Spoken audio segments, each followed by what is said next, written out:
Hey everybody, this is Minion Soldier, Piracy Show. Let's get started. Now, we've been talking about ships coming into the anniversary sale, and specifically we're talking about ships that aren't always available, but are generally available within the context of the anniversary sale when all of a sudden they do reappear on the market. And we've done the Freelancer Miss, of course, we've done the Herald, and yes, now we're going to do a little ship that no one's ever heard of, the Banu Merchantman. Now, the Banu Merchantman has something of a cult following within the Star Citizen community. I like to refer to them as Merchies. And they are people who are extremely enthusiastic about this ship. And of course, now that this ship is actually in production, they have even more reason to get excited. Now, what makes the Banu Merchantman so great and what makes the ship so fantastic? And really, it's not so much the aesthetics, though, breaking away from the more traditional style of spaceship that we generally get in Star Citizen, this being, of course, an alien ship, its aesthetics are excellent. There's a lot of practical value in the Banu Merchantman. First and foremost, the Banu Merchantman has teeth. This is not just a run-of-the-mill pushover cargo ship. This thing is armed with size 6 guns. Of course, it's got turrets to defend itself, but it has a mean-ass set of guns on it that, in a universe where projectile weapons can pass through shields and still damage the ship underneath, would give any aggressor a moment of pause when looking at the Banu Merchantman, because they know that depending on how it's fitted out, they might be able to take the Banu Merchantman, but it might cost them more than it's worth to do so. And that in and of itself adds value to this as a cargo ship. Now, of course, the art and the representations of the Banu Merchantman that we have seen over the years have changed somewhat. However, these guns have always remained with the Merchantman, and it is something to think about, because that psychological kind of break that it would force on someone to say, whoa, okay, no, that's a Merchantman, that could actually cost us. Why don't we go pick on this easier target over here? That is a value to the ship. That is a real practical value. It's something that's not immediately apparent to everyone. They might say, oh, cool, it's got big guns, great. But sometimes you don't even have to use the guns. Just having those guns can be of value in and of itself as a deterrent to aggression. Now, of course, that doesn't define really how good it is as a cargo ship. In order to kind of judge that, well, how much cargo does it haul? Well, if you look at a ship like the Caterpillar, which currently hauls just shy of 600 cargo units, whatever measurement they are currently going to use, the Banu Merchantman sits at 3,500 and change. Now, numbers may vary between now and delivery, but that still kind of sets a pretty high benchmark for the ship in terms of cargo capacity. Now, at this point, you might be thinking, well, okay, that's a fair amount of cargo capacity, but realistically, I have a hull E, and that hauls so much more than the Banu Merchantman. I have a hull C, blah, blah, blah, But some people may not want to fly basically a spacefaring container ship. Some people may want to fly their own shop around the universe. Now, picture, if you will, you're a player, you're out there living on some moon or some planet far in the outer reaches of the Star Citizen universe. You've been out there making your money however you do, and you now have a whole bunch of cash and you want to upgrade your gear. You may say, oh, I've only got a level 1 pulse rifle, and I want a level 3 pulse rifle, and I also want level 3 ballistic protection inserts for my armor and all this cool stuff. But we also know that in the Star Citizen universe, not every shop contains every item, so you may have to travel all the way from the boonies to Terra to get the items that you want. And that can be a bit of a problem.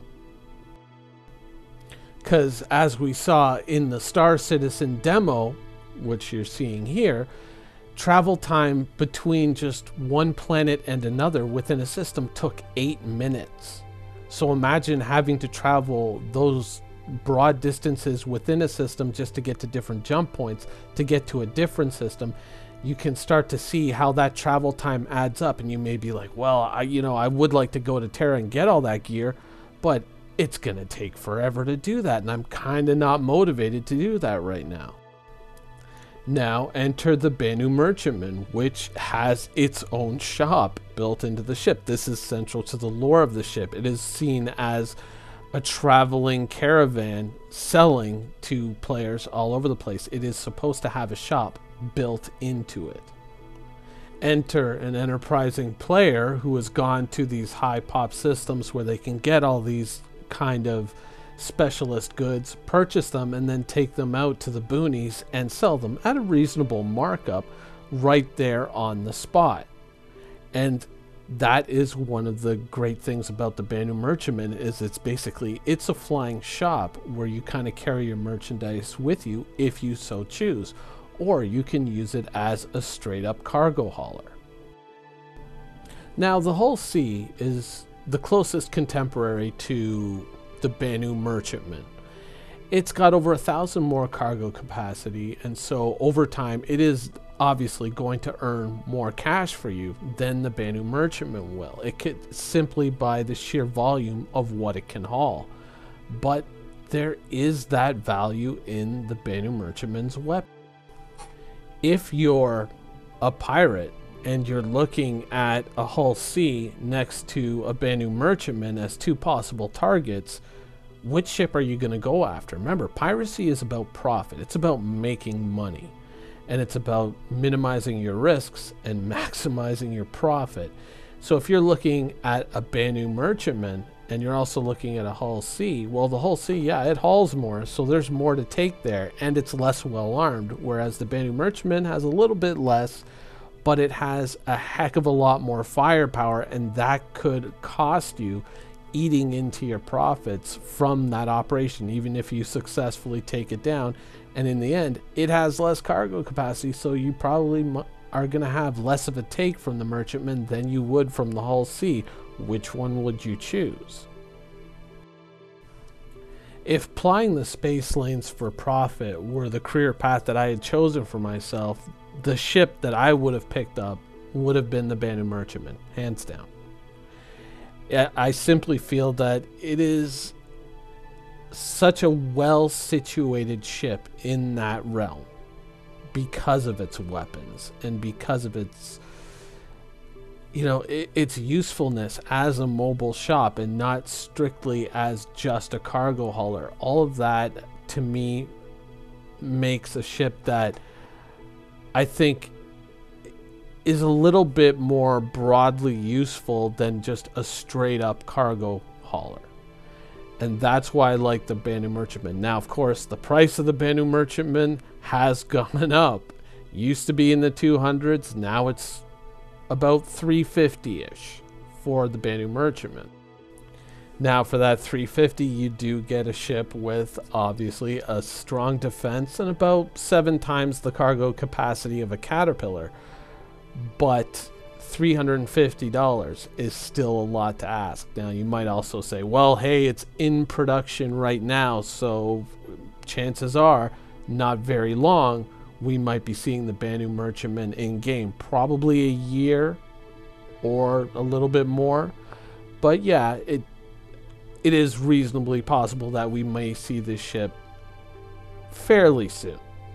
However, I will caution you there that just because something starts production doesn't mean it will finish that production and not be shelved because something else needs to be done, a la Cutlass Blue. Now, of course, for the merchies out there, they feel that this is their time, that they are there, and this is going to happen, and I hope it does. Honestly, 100%, I hope it does. And the Banu Merchantman is an excellent ship in the Star Citizen universe. price tag, very steep, but I still think it's a good ship.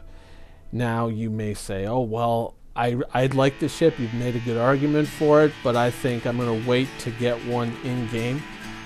You know, there are other ships lower down on the scale that I think would definitely help you get there.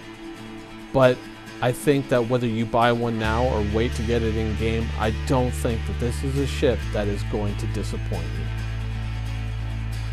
Anyways, I hope you guys enjoyed the show, and thanks for watching.